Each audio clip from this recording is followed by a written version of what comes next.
morning, guys. Well, if you look behind me here, you'll see got my two K5 Blazers. While they look similar, they're actually quite different. So let's go over here and let's have a look, and I'll show you why.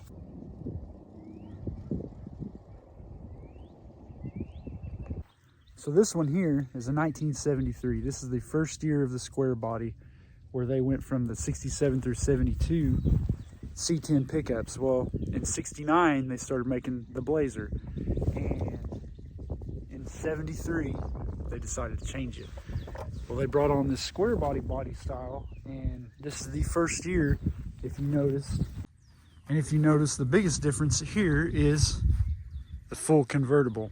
And if you notice here on this one, on the 76, it actually has the cab where it's got an actual top on it, where this one doesn't. So this one, the full top comes off. That one, just the back top comes off. So you say, well, that's not that big of a difference. Actually, structurally and everything, it changes everything between the two vehicles. This one has what you would call these like torque box plates here that weld to the outside of the rocker and then weld to the inside of the floorboard brace. And that's what gives the structure, because the top's missing. But other than that, and then instead of the roof going all the way back here, this one is the whole thing. So it structures in the floorboard on the 73 through 75. So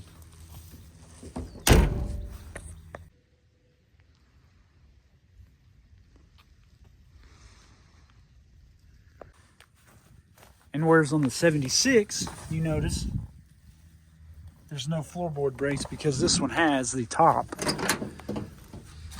and it has the full structure. It's kind of like the difference between a convertible car and a hardtop. And if you hear me harping on like how I like the Camaros and like the Monte Carlos without the T-tops, same difference. When you start taking that roof structure off the vehicle, it makes quite a big difference and everything. You'd be surprised how much that strength that roof adds. So that's the biggest difference between the two. Now, this one, 73 through 75, the grill's different. They started this grill, 76. There is a couple other grills I think they had for these, and I'm not all the way up to speed on them. And then 78 and 79, this like headlight bezel had that extra piece on it. It wasn't open like that. But both vehicles have a Dana 44 front, and I believe they carried that all the way to 78. Both have the 12-bolt truck rear axle, and both of these have came factory with an MP203 transfer case. Well, that transfer case is a big cast iron. It's I believe it's still a chain drive case, but the problem is they're full-time transfer cases. And what I mean by full-time is that all the drivetrain in this, when the wheels turn on the truck, it's all spinning. Well, I don't like that, because it's more wear and tear, more, it kind of takes the gas mileage down. But it just makes it'd be all right for like a farm truck, but for something you're going to get out and put a lot of miles on, there's no use in this thing spinning all the stuff all the time when it doesn't need it. That's why I have taken this one. I removed the 203 and put the MP208 in it. That way it's an actual part-time transfer case, meaning that when you put it in too high, it's two-wheel drive. It's just driving the back wheels. The front differential stuff does not spin, where this one, it does. However, this one has got a part-time kit in it. Well, what that is you go in there and they change the rear shaft and you do this and that. Well, they've discontinued the parts for that. All you can get, I don't even think you can get the full kit now. So that one, luckily, in its past, somebody has upgraded that one. So it's an actual part-time 203. But what I like opposed to the MP208 for the 203 is that case weighs like 150 pounds. This one weighs about 60 pounds. So it's a lot easier, more readily parts available, and a lot better going down the road. So, and then also, factory, when they had that 203 in it, it didn't have lockouts. This was just locked together all the time. So, I mean, on a farm, if you didn't get on the highway and you weren't driving hundreds of miles, it would be fine just back roading. But if you're planning on doing like what I've planned is make these to drive, you want it to be as efficient as possible, So they both have the same 350 engine. This has a little bit higher compression than that does, but That's still got the original motor. That one does not. Both of these have the Cheyenne trim package and everything, and all the trim is complete. Same bolt pattern on the wheels and everything. That stuff hasn't changed. And both of them has issues with the tailgate. Now that's something, when you own these, you're going to be working on the tailgates all the time. The windows the latches don't work correctly.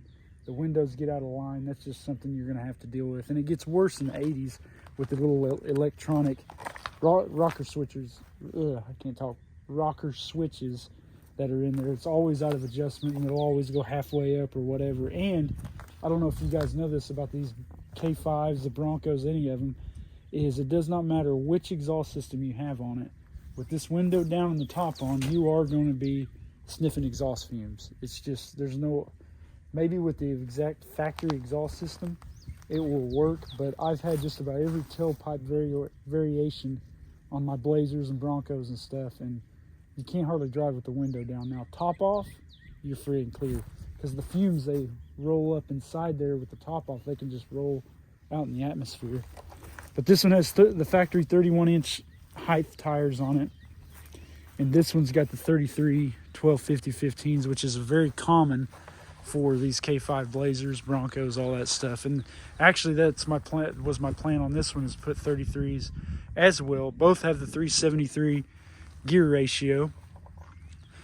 This one, for some reason though, I don't know why, it had 308 gears in it when I got it, but it has been switched to 373s. But I'm trying to think about what else is different on these rigs. Same dashboard, same setup, same style seats. Once they started, I believe in '79, they got the high back seats and everything.